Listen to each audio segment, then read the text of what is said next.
আসসালামু আলাইকুম, আপনারা সবাই কেমন আছেন? আমি আবার লাইভে চলে এলাম। আমি কিছু একটা কথা বলবো আপনাদের সাথে। ওই আফুটার নামও আসিয়া, আমার নামও আসিয়া। ওই আফুটার বয়সও 8 বছর, আমার বয়স 8 বছর। আমার খুব খারাপ লাগলো ওই আফুটার ভিডিওটা দেখে।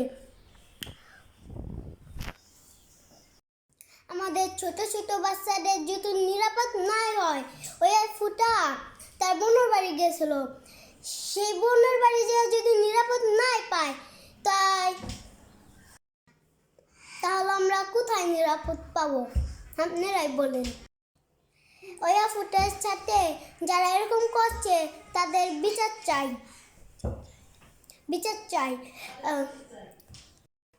এরকম জানি ঘরে ঘরে না হয়, মা বোনরা জানি নিরাপদ পায়।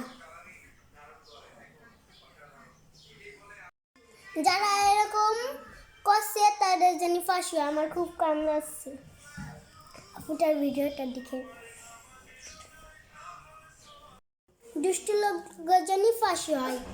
আল্লাহ হাফিজ।